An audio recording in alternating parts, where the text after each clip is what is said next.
Hello students. First chapter electric charges and field से एक question लेते हैं। इस क्वेश्चन में हमें एक फॉर्मूला ऑब्टेन करना है, एक एक्सप्रेशन ऑब्टेन करना है इलेक्ट्रिक फील्ड इंटेंसिटी का। वो जो क्वेश्चन में क्या दिया हुआ है जल्दी से पढ़ लेते हैं। क्वेश्चन में दिया है a semi circular arc of radius A is charge uniformly and charge per unit length is lambda. Find the expression of electric field intensity at its centre. बच्चों यहाँ पर एक सेमी सर्कुलर हमें आर्क दिया हुआ है जिस पर पॉजिटिव चार्ज हम मान लेते हैं और इस पर चार्ज डेंसिटी है लैम्डा और इसकी रेडियस है बच्चों ए। राइट, तो इसका यहाँ पर जो सेंटर है सेंटर ओ, यहाँ पर हमें इलेक्ट्रिक फील्ड इंटेंसिटी बतानी है कि नेट इलेक्ट्रिक फील्ड इंटेंसिटी क्या होगी। Right students, so for this हम यहाँ पर इस सेमी सर्कुलर आर्क पर एक छोटा सा चार्ज एलिमेंट मान लेते हैं। राइट, क्योंकि चार्ज का जो डिस्ट्रीब्यूशन है वो बहुत ही कंटिन्यूअस है, यानी स्मॉल स्मॉल चार्ज यहाँ पर डिस्ट्रीब्यूटेड है। सो उसके लिए हम यहाँ पर छोटा सा चार्ज एलिमेंट मान लेते हैं जिसकी लेंथ होगी बच्चे डीएल। स्टूडेंट्स, अगर लैम्डा है चार्ज पर यूनिट लेंथ, तो एल लेंथ पर कितना चार्ज, एल लेंथ पर चार्ज हो जाएगा लैम्डा एल। राइट, सो डीएल लेंथ पर कितना चार्ज होगा बेटा, अगर lambda charge per unit length है यानी पर यूनिट लेंथ पर लैम्डा चार्ज है, सो डीएल लेंथ पर कितना होगा लैम्डा डीएल। यानी इस डीएल लेंथ के चार्ज एलिमेंट पर स्मॉल चार्ज होगा d q equals to lambda dl. तो बच्चों इस चार्ज एलिमेंट पर हमें चार्ज पता लग गया है लैम्डा डीएल, और इस चार्ज एलिमेंट की सेंटर से दूरी कितनी हो गई, ए हो गई, क्योंकि इसकी जो रेडियस है वो ए है। तो यहाँ पर सेंटर पर स्मॉल इलेक्ट्रिक फील्ड क्या होगा due to this charge element, dE होगा। और डीई का फॉर्मूला क्या हो जाएगा, क्या होता है इलेक्ट्रिक फील्ड का formula, q upon 4 pi epsilon naught r square. तो यहाँ पर हम क्यू की जगह रख देंगे बच्चों डी क्यू, यानी जिसकी वैल्यू है lambda dl upon 4 pi epsilon naught a square. Right बच्चों, तो यहाँ पर आप ध्यान से देखेंगे कि जो चार्ज एलिमेंट है इसके दोनों एंड, यानी जो यहाँ पर आपका ये जो इलेक्ट्रिक फील्ड है small electric field due to this charge element, ये कुछ इस तरीके से होगा और ये एंगल सबटेंड करेगा बच्चों हॉरिजॉन्टल डायरेक्शन के साथ थीटा, क्योंकि जो लाइन जॉइनिंग है चार्ज एलिमेंट एंड सेंटर हो उसने हॉरिजॉन्टल डायरेक्शन के साथ एक एंगल सबटेंड कर रखा है बच्चों थीटा। देखेंगे यहाँ पर ध्यान से उसने एंगल सबटेंड किया हुआ है थीटा। सो डीई जो वेक्टर है यहाँ पर जो इलेक्ट्रिक फील्ड इंटेंसिटी है dE due to this charge element, वो भी हॉरिजॉन्टल के साथ एंगल सबटेंड करेगी थीटा। राइट, क्योंकि यहाँ पर ये दोनों एंगल कैसे हैं वर्टिकली अपोजिट एंगल है। सो डीई के दो कंपोनेंट हो जाएंगे बच्चों, एक हॉरिजॉन्टल डायरेक्शन में और एक वर्टिकल डायरेक्शन में। सो हॉरिजॉन्टल डायरेक्शन में होगा डीई cos थीटा और वर्टिकल डायरेक्शन में होगा डीई sin थीटा। स्टूडेंट्स ध्यान से देखेंगे, सो ये डीएल जो है इसकी कुछ लेंथ है, यानी जो चार्ज एलिमेंट है इसकी कुछ लेंथ है डीएल। सो इसके दोनों एंड सेंटर पर कुछ स्मॉल एंगल सबटेंड करेंगे डी थीटा। और बच्चों हमें पता है आर्क रेडियस और एंगल में क्या रिलेशन होता है, यानी angle equal to arc upon radius. हम लिख सकते हैं d theta equals to arc क्या है यहाँ पर डीएल और रेडियस है ए। सो बच्चों डीएल क्या हो जाएगा, सो हम यहाँ से लिख सकते हैं dl equals to a d theta. Right student, तो यहाँ पर आप देखेंगे जो इस फॉर्मूले में यहाँ पर d equals to lambda dl upon 4 pi epsilon naught a square लिखा हुआ है, तो यहाँ पर हम डीएल की जगह लिख देंगे ए डी थीटा।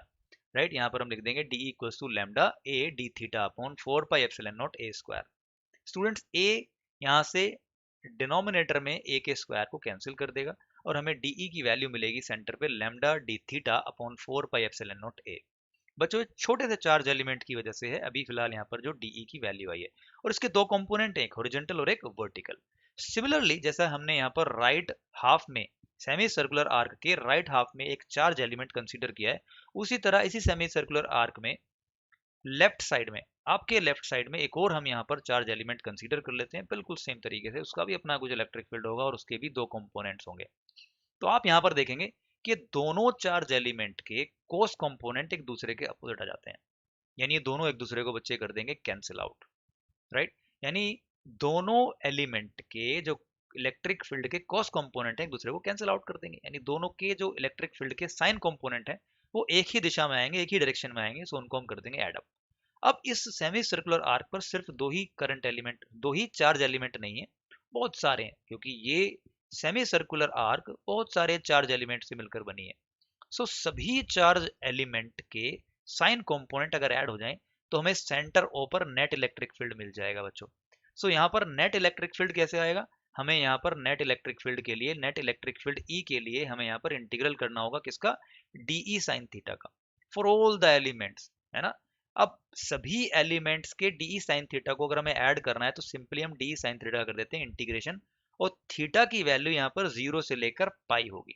यानी अगर हमें सभी एलिमेंट के डी साइन थीटा को ऐड करना है तो हमें थीटा की वैल्यू 0 से लेकर पाई रखनी है, क्योंकि आप देखेंगे कि यहाँ से, यानी इस पोजीशन से करंट एलिमेंट अगर आप सारे के सारे लेते हैं तो ये जो line joining the charge element in centre है वो कितना एंगल ट्रेस करेगी, 0 से लेकर पाई।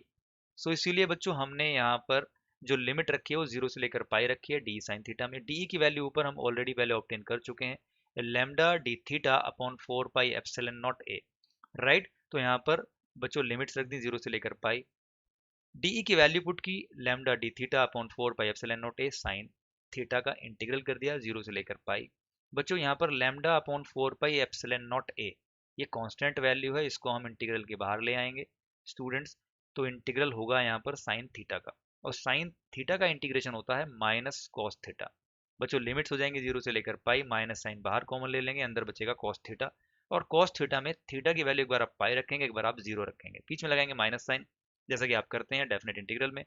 और यहाँ पर बच्चों कोस पाई की वैल्यू होती है -1 और कोस 0 की वैल्यू होती है 1। स्टूडेंट्स ब्रैकेट के अंदर हमें मिलेगा -2, बाहर है माइनस, अंदर भी माइनस, माइनस माइनस हो जाएगा प्लस, और बच्चों 2 4 को कैंसिल करेगा इस तरीके से 2 2 4। तो हमें यहाँ पर इलेक्ट्रिक फील्ड इंटेंसिटी की वैल्यू मिलेगी at the centre of this semi circular arc lambda upon 2 pi epsilon naught a. So उम्मीद है बच्चों आपको समझ में आया होगा कैसे हमने सेमी सर्कुलर आर्क के सेंटर पर नेट इलेक्ट्रिक फील्ड इंटेंसिटी की वैल्यू ऑब्टेन की, जिसकी रेडियस थी ए और लीनियर चार्ज डेंसिटी थी लैम्डा।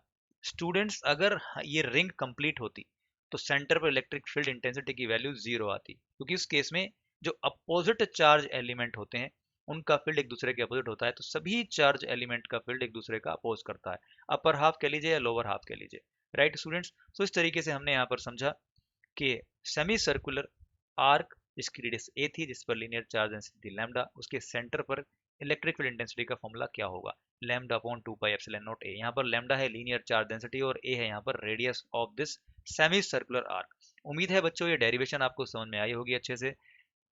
मिलते हैं नेक्स्ट वीडियो में नेक्स्ट इंपॉर्टेंट क्वेश्चन के साथ। Thanks for watching. जय हिंद।